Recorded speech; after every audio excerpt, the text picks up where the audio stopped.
Sweating and terrified, the town of Oakhaven kept a wide berth from the iron cage baking in the center square. Inside sat Kai Creed, a mountain man locals claimed tore a deputy in two with his bare hands. Nobody dared go near him, just waiting for the hangman to finish the job.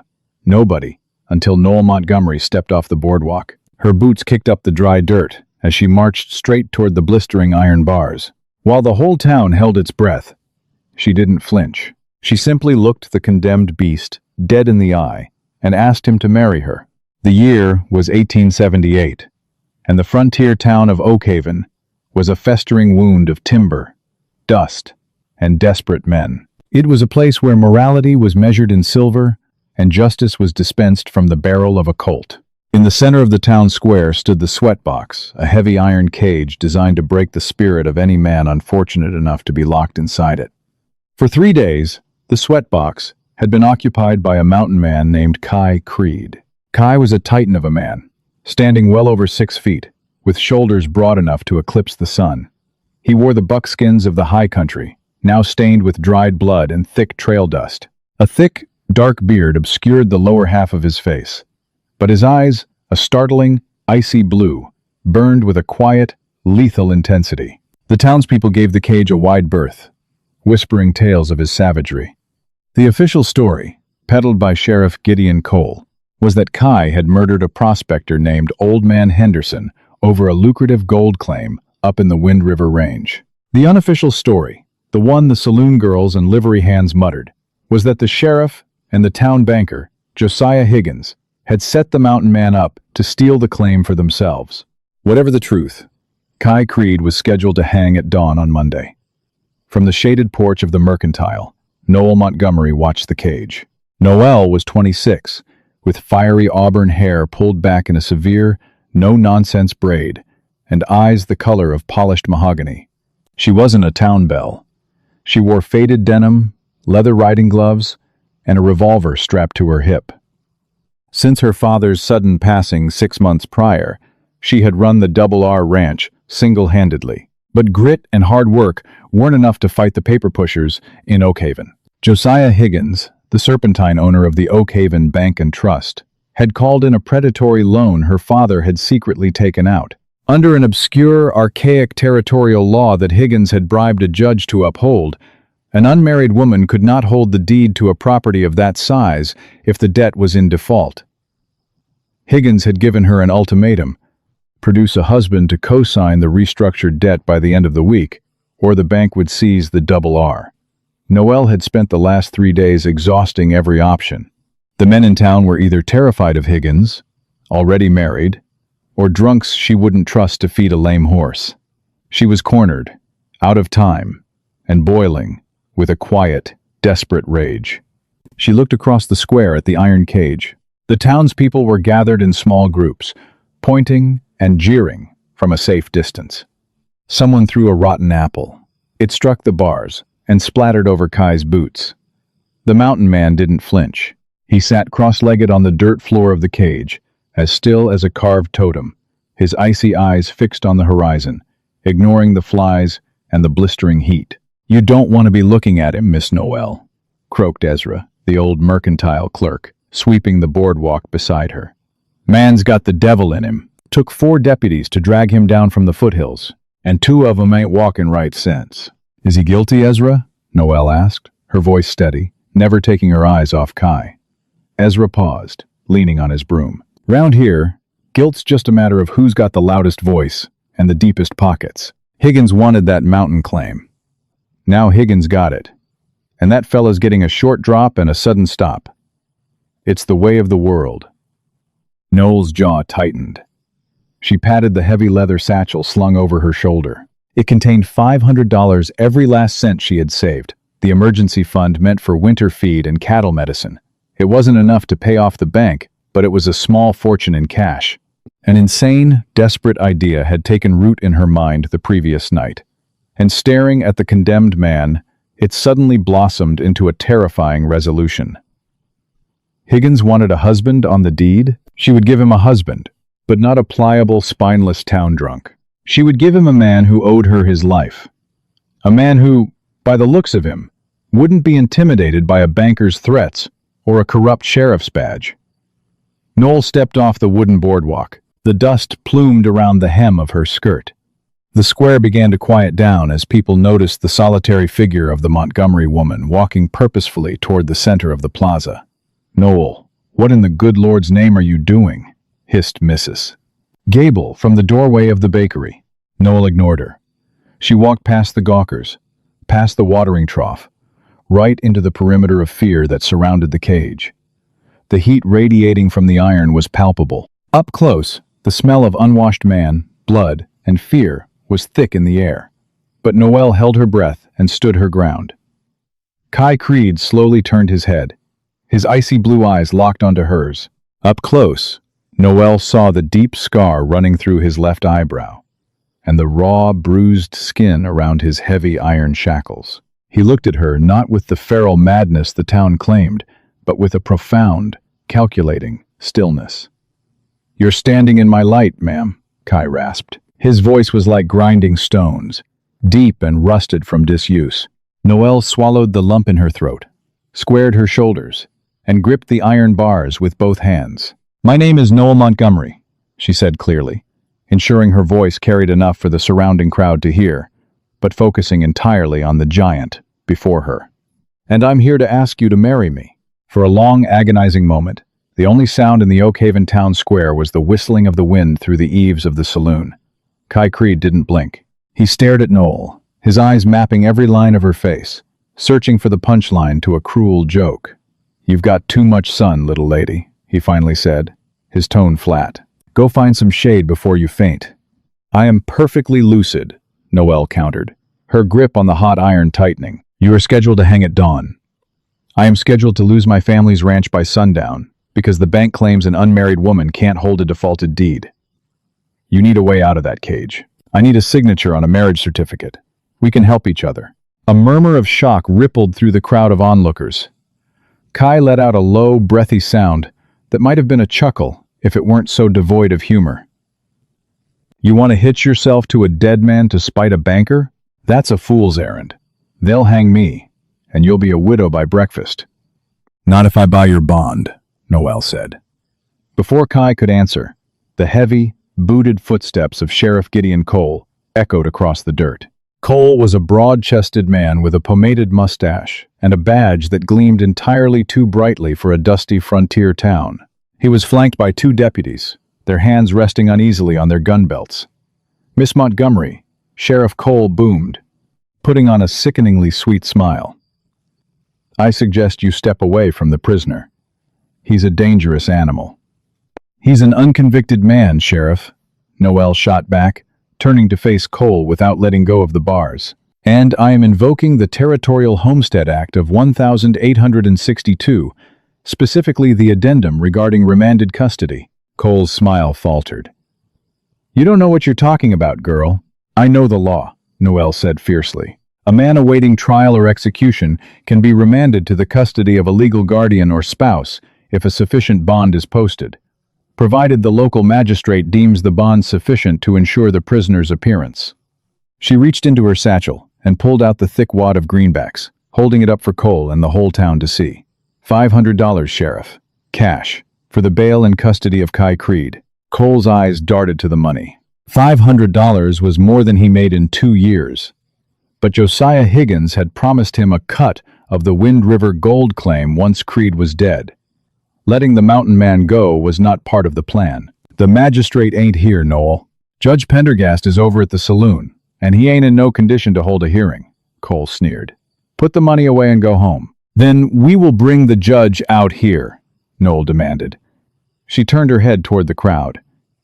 "Ezra, fetch Judge Pendergast. Tell him there's $50 in it for him if he can sober up for 10 minutes. The old clerk scurried off toward the saloon. Cole stepped forward, his face flushing dark red. "I ain't opening this cage, Noel. I don't care if you marry him 10 times over. He's a murderer." "He hasn't had a trial," Noel shouted, her temper finally flaring. "You're holding him for Higgins, and the whole damn town knows it. Now, either you accept my legal bond, or I take this $500 to the federal marshal in Cheyenne and tell him exactly how justice is run in Oakhaven." The threat hung in the air, The federal marshal was the one thing corrupt local lawmen feared.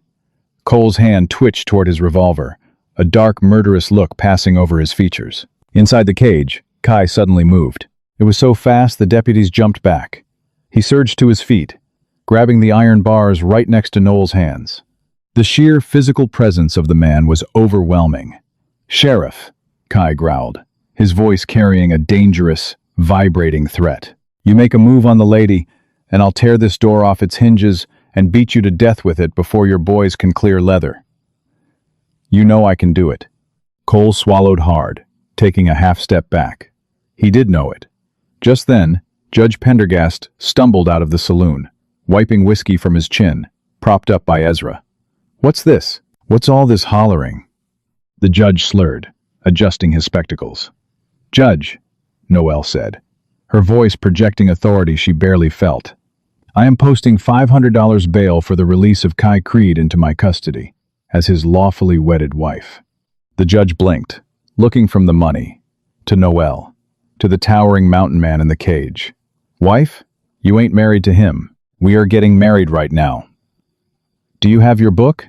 Pendergast fumbled in his coat and pulled out a battered leather Bible. "Well, I suppose, if the bond is paid." "Don't do it, Judge," Cole warned, his voice low. "Higgins won't like this." Pendergast looked at the $500 in Noel's hand.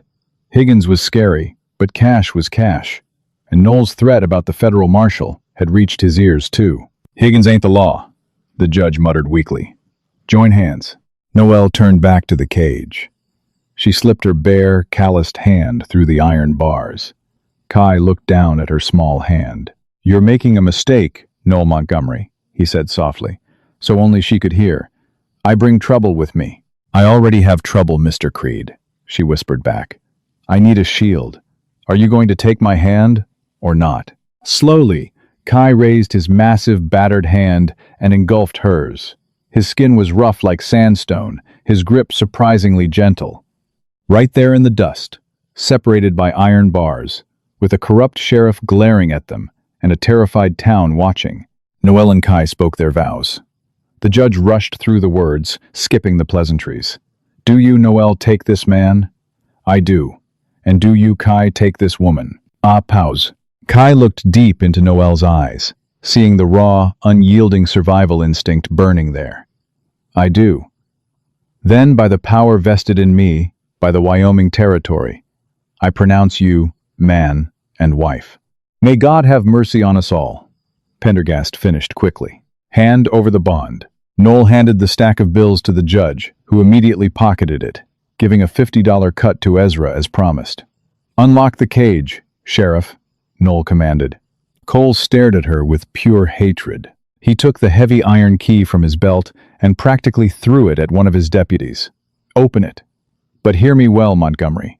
You take this animal out to your ranch, you're on your own. Law don't protect you past the town line. If he slaughters you in your bed, don't come crying to me." The deputy, his hands shaking, unlocked the heavy padlock. The iron door groaned as it swung open. Kai Creed ducked his head and stepped out of the cage. Unconfined, he was even more intimidating. He stretched his massive shoulders, the joints popping audibly. He looked at the sheriff, then down at Noelle. "Where's our wagon, wife?" he asked, the word feeling strange and heavy on his tongue. "At the livery," Noelle said, turning on her heel. "Let's go home." The ride out of Oakhaven was suffocatingly tense. Noelle drove the buckboard wagon, snapping the reins over the backs of her two draft horses, while Kai sat on the wooden bench beside her. He looked completely out of place on a farmer's wagon, a wild predator forced into domesticity. He had washed his face and hands at the livery pump, revealing rugged, handsome features beneath the dirt, though the severe scar over his eye gave him a perpetually dangerous scowl. For the first 5 miles, neither spoke. The Wyoming landscape rolled past them in endless waves of pale sagebrush and golden buffalo grass, with the jagged purple peaks of the Wind River Range looming in the distance. Noel's hands gripped the leather reins so tightly her knuckles were white. The adrenaline of the town square was wearing off, replaced by the terrifying reality of what she had just done. She had married a stranger, a man accused of murder, and she had emptied her bank account to do it. "You're shaking," Kai observed quietly. He wasn't looking at her, his eyes constantly scanning the ridgelines and the brush along the trail. "I am not," Noel lied, keeping her eyes fixed on the horse's ears. "You got grit, Noel Montgomery. I'll give you that," Kai said, his deep voice carrying over the rattle of the wagon wheels. "But you're a fool. You think Higgins is just going to let you keep that ranch because you found a loophole? He'll come for the land. And now he'll come for you, because you humiliated his sheriff." "I can handle Higgins," Noel said stubbornly. "I have the law on my side now. The deed is secured as long as you co-sign the bank papers tomorrow morning." Kai let out a gruff sigh. "Law out here is just a word on paper. Men like Higgins don't read paper. They read bullets." He shifted his massive frame. "Why me? Why didn't you just hire some gun hand from the saloon to play husband?" Noel finally glanced at him. "Because Higgins could buy a saloon gun hand for $10. But you, Higgins wants you dead. You have a vested interest in staying alive and fighting back. We share a mutual enemy." Kai nodded slowly. "Pragmatic. I like that." He reached down and touched the empty leather holster Noel wore on her hip. "Where's your iron?" "In the lockbox under the seat," Noel replied. "Sheriff Cole has a rule about open carrying in town limits if you aren't law enforcement." "Stop the wagon," Kai ordered suddenly. "What?" "No. We need to get back before dark." "Stop the damn wagon, Noel!" Kai barked, his voice cracking like a whip.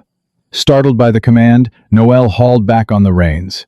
Whoa! The wagon lurched to a halt, in the middle of a shallow draw, surrounded by high, rocky embankments. "What is wrong with you?" she snapped, turning to glare at him. Kai ignored her. He was staring intensely at a cluster of boulders near the top of the right-hand ridge. Without a word, he reached under the wooden bench, found the metal lockbox, and smashed the flimsy padlock with a single, brutal strike of his fist. He pulled out Noel's Colt, .45, and checked the cylinder. "Hey, that's mine!" Noel protested. "Get down in the footwell." "Now," Kai commanded, his demeanor shifting from guarded to deadly in a fraction of a second. "I will not." Before she could finish, the sharp crack of a Winchester rifle split the silence of the plains. Wood splintered from the wagon bench, right where Kai's head had been a second prior. Noel screamed as Kai shoved her roughly off the seat. She tumbled into the narrow space beneath the dashboard, smelling dust and horse sweat. Crack! Crack! 2 more shots rang out. One struck a wagon wheel, the other whined past the horses, causing them to rear and whinny in panic. "Hold the reins, keep 'em steady!" Kai yelled down at her. Noel grabbed the leather lines, pulling hard to keep the terrified horses from bolting and overturning the wagon. From her cramped vantage point, she saw Kai vault over the side of the wagon, moving with terrifying, panther-like agility. He hit the dirt and rolled behind the thick wooden wheels for cover. "Cole didn't waste any time," Kai muttered. "I count 3 rifles up on the ridge." "Cole? The sheriff?" Noel gasped, her heart hammering against her ribs like a trapped bird. "He wasn't going to let me walk away, Noel. And he sure as hell isn't going to let you keep that ranch. If we die out here in an Indian ambush or a robbery gone wrong, Higgins gets his gold claim and your ranch by tomorrow morning." Anger pierced through Noel's terror. "That bastard." "Keep your head down." Kai peeked around the wagon wheel. The ambushers were positioned high up, using the afternoon sun to blind anyone looking up at them. They had the high ground and the superior firepower. Kai only had Noel's 6-shooter. "I'm going to draw their fire," Kai said, his voice eerily calm given the circumstances. "When I move, you whip those horses and drive for the tree line about a half-mile down the road. Do not stop for me." "Are you insane?" Noel yelled. "You can't take on 3 rifles with a revolver." "I've survived worse," Kai said grimly. He cocked the hammer of the Colt. "When I say go, you ride like hell, wife." Before Noel could object, Kai broke from cover. He didn't run away from the ridge. He charged diagonally toward it, utilizing the sparse cover of sagebrush and boulders. The ridge erupted in gunfire. Dirt kicked up all around Kai, but the mountain man was fast, weaving erratically. He wasn't just running blindly, he was closing the distance. "Go!" Kai roared over the gunfire. Noel didn't hesitate. She scrambled up slightly, snapped the reins hard over the horse's flanks, and screamed, "Hiya!" The heavy draft horses surged forward, tearing the wagon out of the draw. As she drove, Noel looked back over her shoulder. She saw Kai slide behind a large limestone pillar. One of the ambushers, growing impatient, stood up from his concealed position to get a better angle on the fleeing wagon. It was a fatal mistake. Kai stepped out from behind the pillar. Even from a distance, Noel saw the steady, practiced extension of his arm. The colt barked once. The man on the ridge dropped his rifle and tumbled forward, rolling down the dusty embankment until he came to a dead stop. The remaining two shooters immediately turned their fire solely on Kai, forgetting the wagon. Noel reached the tree line, the heavy branches of the cottonwoods offering a canopy of safety. She pulled the horses to a halt, her chest heaving. She was safe. She could ride away. That was the deal. But she listened to the echoing gunfire. She had bought Kai Creed to be her shield, yes, but she hadn't bought him to be a sacrificial lamb. Noel tied off the reins to the brake lever. She looked around the wagon bed. Among the sacks of flour and sugar, she found what she was looking for: her father's old double-barreled shotgun, wrapped in a blanket, and a handful of buckshot shells. She loaded the heavy weapon, the click-clack of the action sounding loud in the quiet shade of the trees. "You married me, Mr. Creed," Noel whispered fiercely to herself. "And Montgomerys don't abandon their own." Noel stepped down from the wagon and began to run back toward the sound of the gunfire. Noel gripped the smooth, oiled stock of her father's double-barreled shotgun, her boots crunching softly against the dry prairie grass. The heavy weapon felt reassuringly solid in her hands, a stark contrast to the trembling in her knees. She kept low, using the rolling dips of the land and the dense clusters of sagebrush to mask her approach. Up ahead, the gunfire had slowed to a methodical, rhythmic exchange. Crack, a pause, crack. Kai was pinned behind the limestone pillar, and the two remaining ambushers were inching their way down the ridge, trying to catch him in a crossfire. They were so focused on the mountain man that they completely ignored the possibility of the fleeing wagon driver returning. After all, what woman in her right mind would run back into a gunfight? Noel crawled up the backside of a rocky berm, her heavy denim skirt dragging in the dirt. She peeked over the top. She was less than 30 yards from the ambushers. From this angle, she could clearly see the man on the left. He was crouched behind a deadfall log, levering another round into his Winchester. Taking a deep, shuddering breath, Noel stood up, bracing the heavy shotgun against her shoulder. She didn't aim. At this distance with buckshot, she didn't need to. She just pointed the twin iron barrels at the man behind the log and squeezed the front trigger. The boom was deafening, a localized clap of thunder that kicked Noel hard in the shoulder, nearly knocking her flat. A cloud of thick, sulphurous white smoke erupted from the muzzle. The man behind the deadfall screamed as the spray of lead buckshot tore through the rotting wood and shredded his left arm and shoulder. He dropped his rifle, tumbling backward down the embankment in a flurry of dust and panicked swearing. The third ambusher whipped his head around, his eyes wide with shock as he realized he was being flanked. He swung his rifle toward Noel, but he was a fraction of a second too slow. Kai, seizing the distraction, lunged out from behind the limestone pillar. He didn't bother shooting from a distance. He closed the gap with terrifying speed, moving like a shadow across the sun-baked earth. Before the ambusher could adjust his aim, Kai was upon him. The mountain man swung the heavy barrel of Noel's Colt like a club, striking the man in the jaw with a sickening crunch. The man crumpled instantly, out cold before he hit the dirt. Silence descended on the draw, heavy and ringing. Noel stood frozen on the berm, the shotgun still raised, her chest heaving. The acrid smell of black powder burned her nostrils. Kai stood over the unconscious man, his broad chest rising and falling. He looked up at Noel, his icy blue eyes wide with genuine astonishment. Slowly, he lowered the Colt. "I told you to ride for the tree line," Kai said, his voice a low, gravelly rumble. "I did," Noel snapped back, lowering the shotgun, her hands suddenly shaking so violently she nearly dropped it. "And then I came back." "You're welcome, Mr. Creed." Kai walked over to the man he had just knocked out. He grabbed the man by his lapels and hauled him over, exposing his face. It was Deputy Miller, one of the men who had locked Kai in the cage just hours ago. "Look at this," Kai spat, kicking Miller's discarded rifle away. "Cole's deputies, wearing masks out on the trail, but acting under Higgins' orders. This is your Oak Haven justice, Noel." Noel scrambled down the berm, staring at the deputy's bleeding face. The reality of it hit her like a physical blow. The law wasn't just turning a blind eye. They were the executioners. "They really were going to kill us," she whispered, the gravity of her situation fully taking hold. "They still are," Kai said grimly. He moved to the man Noel had shot. The man was groaning, clutching his bleeding arm, alive but severely wounded. Kai kicked the man's gun out of reach and grabbed the 3 horses the ambushers had tied up behind the ridge. "We leave them?" Noel asked, her voice tight. "Let them walk back to Oak Haven and explain to Cole why they failed," Kai said, tying the captured horses to the back of the wagon. "It'll buy us time. By the time they get back, it'll be dark. Cole won't risk a night raid on an entrenched ranch." He walked up to Noel, towering over her. He reached out, his massive, calloused hand gently pushing the barrel of the shotgun down so it pointed safely at the ground.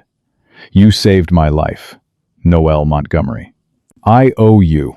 "You don't owe me anything," Noel said, looking up into his scarred face. "I bought you, remember? I'm just protecting my investment."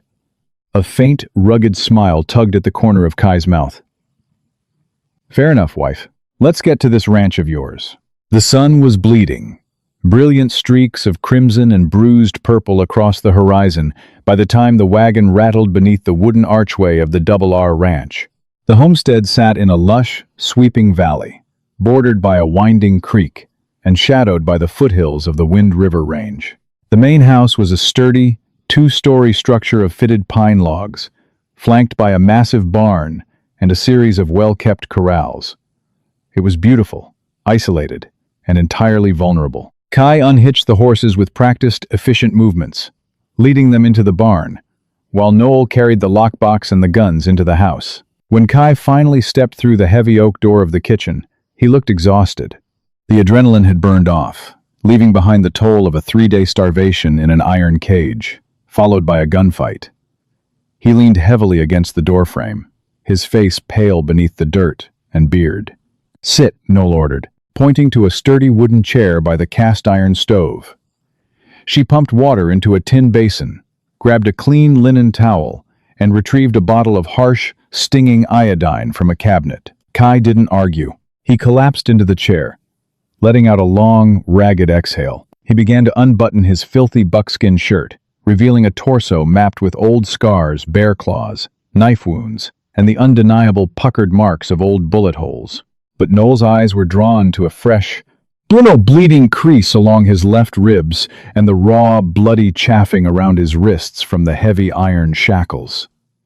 "You're hit," Noel said, her breath catching. "Wood splinter from the wagon," Kai grunted, examining his side. "It's shallow. The wrists are worse." Noel knelt beside him, dipping the towel into the cold water. "This is going to sting," she warned. "I've had worse," he replied softly. As Noel meticulously cleaned the raw, ruined skin around his wrists, the silence in the kitchen stretched, no longer hostile, but thick, with an unspoken understanding. She was close enough to feel the heat radiating from him, close enough to smell the pine needles and dried sweat on his skin. He watched her face intently, observing the gentle, precise movements of her hands. "Why didn't you run, Kai?" Noel asked quietly, carefully applying the iodine. Kai hissed through his teeth, his jaw clenching. "When I drove the wagon away, you could have faded into the brush. You know those mountains better than Cole's men. You could have escaped." Kai looked away, staring at the flickering flames in the stove. "A man is only as good as his word, Noel. I stood in front of a judge and swore a vow. You put everything you had on the line to pull me out of that cage. If I ran, Higgins would have taken your land by sundown, and you'd likely be dead." He turned his icy blue eyes back to her. "I ain't a good man.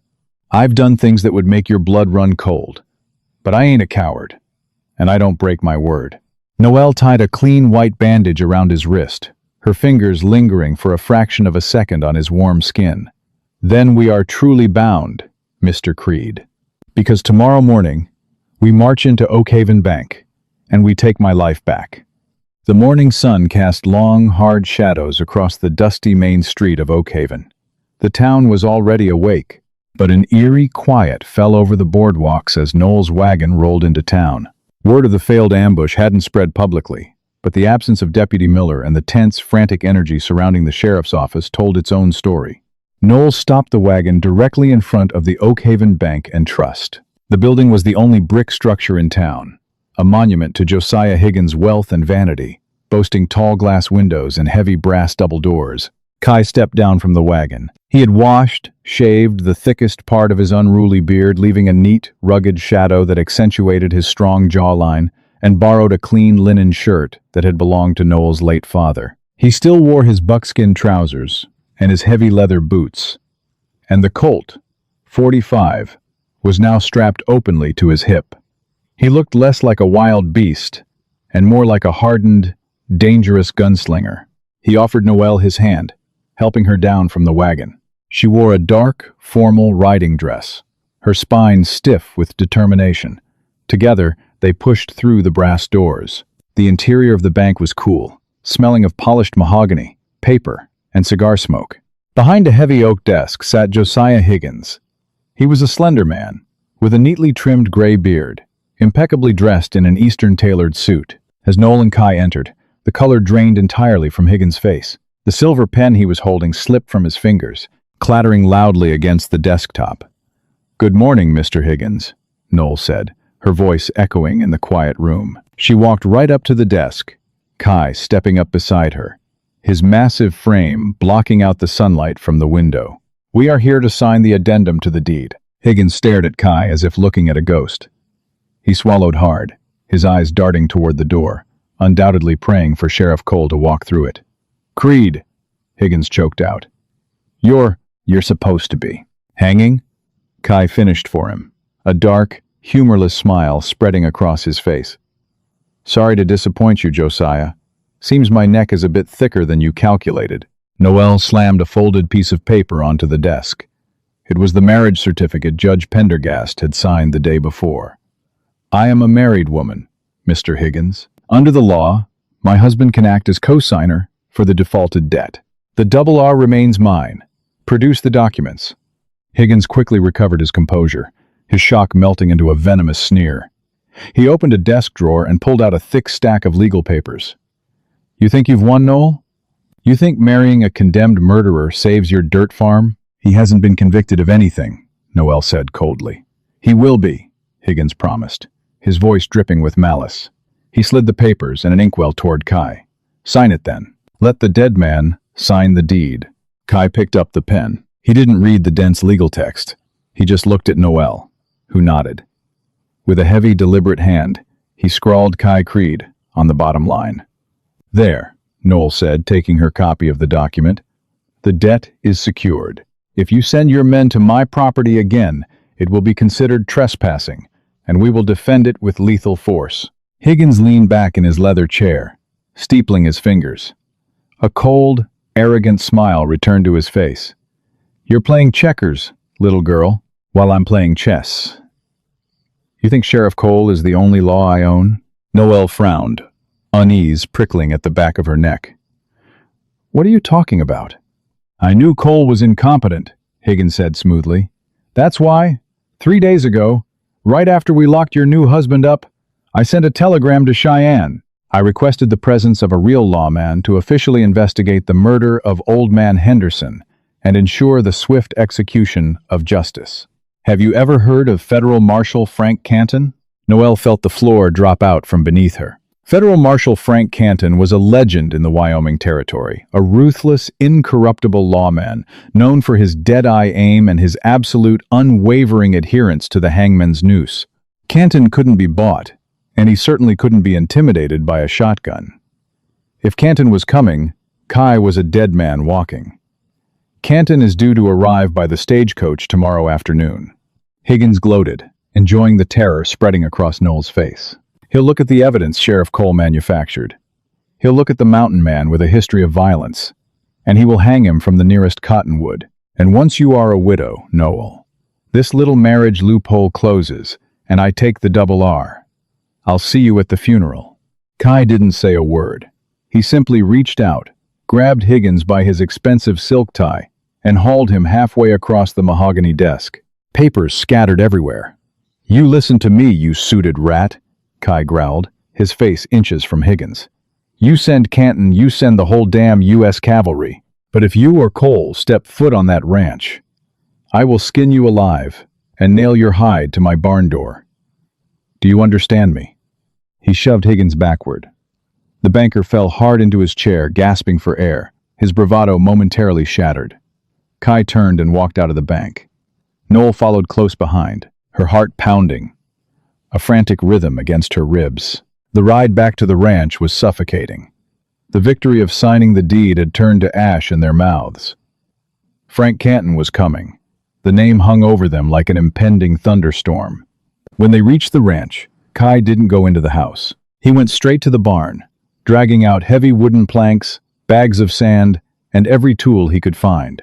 When Noel came out an hour later, she found him boarding up the lower windows of the main house and barricading the cellar doors. "What are you doing?" she asked, dropping a basket of laundry in surprise. "Preparing for a siege," Kai said, hammering a heavy iron nail into a thick plank of oak. "Canton won't come alone. He'll deputize Cole's men to make it look official. We have 24 hours to turn this house into a fortress." "Kai, you can't fight a federal marshal," Noel pleaded, grabbing his arm to stop the hammer. "That's treason. They'll hunt you to the ends of the earth." Kai dropped the hammer. He looked down at her, his expression a mixture of profound exhaustion and deep sorrow. "Noel, there is no running for me. If I run, Canton will arrest you for aiding a fugitive. I won't let you rot in a federal prison for a crime you didn't commit." "But you didn't commit it either!" Noel cried out, frustrated by his fatalistic acceptance. "You have to tell me what happened up on the Wind River claim. If we are going to fight them, I need the truth."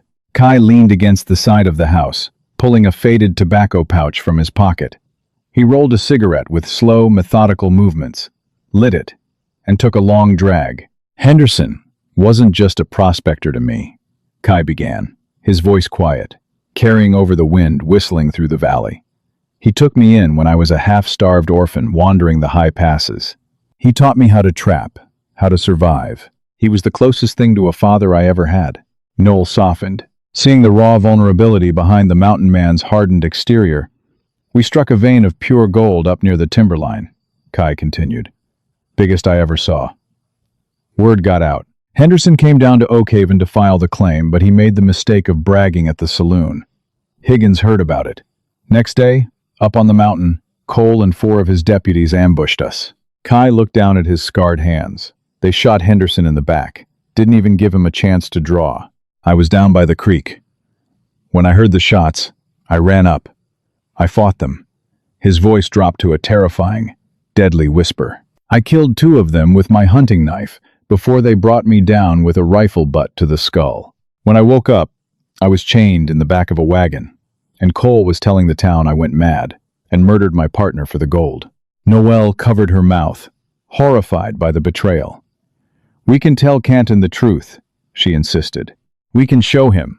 The bodies of the deputies, up on the mountain. Cole buried those bodies deep." "It's my word against the sheriffs and the bankers," Kai said, shaking his head. "Canton only cares about the law, and on paper, I'm a monster." He stepped closer to Noelle, his towering frame casting a shadow over her.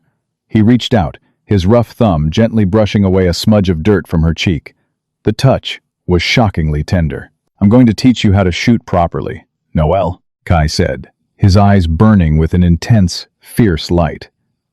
"Not with a scattergun. I'm going to teach you how to handle a Winchester and that Colt. Because when Canton gets here, I'm going to hold them off. And when I do, you are going to get on your fastest horse, ride north to the railhead in Bozeman, and never look back." "No," Noel said, stepping into him, her heart aching with a sudden, fierce loyalty she hadn't anticipated. "I asked you to marry me, Kai Creed. You are my husband. I am not running. Kai stared at her, the wind whipping her auburn hair around her face. For the first time since they had met, the icy resolve in his eyes melted. He leaned down, his face inches from hers, the smell of tobacco and pine enveloping her. You're a stubborn woman, Noelle Montgomery, he whispered. I have to be, she breathed back. And as the sun dipped below the horizon, casting the valley into deep twilight, Kai closed the distance, pressing his lips to hers in a kiss that tasted of dust, desperation, and a wild, unbroken promise. They were no longer just a business arrangement. They were fighting for their lives. And now, they were fighting for each other. Dawn spread across the Wyoming plains like a bruised glow, casting long shadows over the Double R Ranch. Inside the barricaded house, the air was thick with tension, the scent of gun oil mixing with strong coffee. Kai stood close behind Noelle, at the kitchen window, guiding her hands as she aimed the Winchester through a narrow gap in the wooden boards. Breathe in. Hold it, he murmured, his voice calm but firm. Noelle followed his instruction, steadying herself before squeezing the trigger on an empty chamber. Kai gave a small nod of approval. He warned her that when the shooting began, fear would try to take over, but she had to fight it. Noelle turned to face him, determination burning in her eyes. She refused to hide, no matter what was coming. Kai, however, knew the danger ahead. Marshal Frank Canton was no ordinary lawman. He was relentless, a man who hunted outlaws without mercy. Before they could say more, a low rumble echoed across the valley. It wasn't thunder. Kai moved to the window, his expression hardening. Dust, he said. Noelle rushed to look. In the distance, a massive cloud rose from the road. Soon, figures emerged, more than 20 armed riders. At their front rode Sheriff Gideon Cole, the corrupt banker Josiah Higgins, and at the center, the imposing figure of Marshal Canton. Kai immediately ordered Noelle to retreat to safety, but she refused. They would stand together. Moments later, the posse surrounded the ranch, cutting off all escape. Marshal Canton rode forward, his voice carrying authority. He called for Kai to surrender peacefully and promised a fair trial. Kai stepped onto the porch, unarmed but unyielding, declaring he would not submit to a corrupt sheriff. Noelle followed, revealing that Kai had been legally released and was now her husband. Her bold claim stirred unease among the men, but Canton remained firm. Legal loopholes did not erase a murder charge. Noelle then exposed the truth. Henderson had been murdered by Cole's men in a scheme to steal land for Higgins. Her accusation shook the tension even further. Canton hesitated, caught between duty and doubt. But Higgins, panicked and desperate, pushed for violence. The air grew heavy as Canton issued a final warning: 2 minutes to surrender. Kai stood his ground, ready to die, defending Noelle and their land. High above, a hawk cried out as the valley held its breath. Then, unable to risk the truth coming out, Higgins gave a subtle signal. Sheriff Cole reacted instantly, drawing his gun and firing straight at Noelle. "Noelle, down!" Kai shouted, tackling her just as a bullet tore through the porch behind her. In an instant, the tense standoff exploded into chaos. Gunfire erupted from the posse, splintering wood and shattering windows as smoke filled the air. Kai moved with deadly precision, drawing both Colts and firing controlled shots that dropped 2 deputies from their saddles. Noelle scrambled for cover behind a rain barrel, her heart pounding as she raised her rifle and fired back, sending another rider crashing to the ground. Marshal Canton shouted for a ceasefire, firing a warning shot into the sky. But Sheriff Cole and Josiah Higgins had already crossed the line. Desperate to protect their corrupt scheme, they pushed the attack further. Cole charged, firing wildly, while Kai stepped into the open to shield Noelle, taking a bullet through his thigh without hesitation. His return shot brought down Cole's horse, sending the sheriff crashing hard into the dirt. Higgins panicked and fled, but Noelle stopped him with a well-placed shot into the ground. His horse bucked, throwing him violently and leaving him helpless. Seeing their leaders fall, the remaining men lowered their weapons, the chaos giving way to a heavy silence. Marshal Canton took control, revealing evidence of fraud and murder tied to Cole and Higgins. Both men were arrested on the spot. Kai, though wounded, stood firm beside Noel as his claim of self-defense was accepted. With justice restored, peace slowly returned to Oakhaven. Weeks later, on the rebuilt ranch, Noel and Kai finally found the quiet they had fought so hard, for no longer bound by fear, but by trust, resilience, and a hard-won love.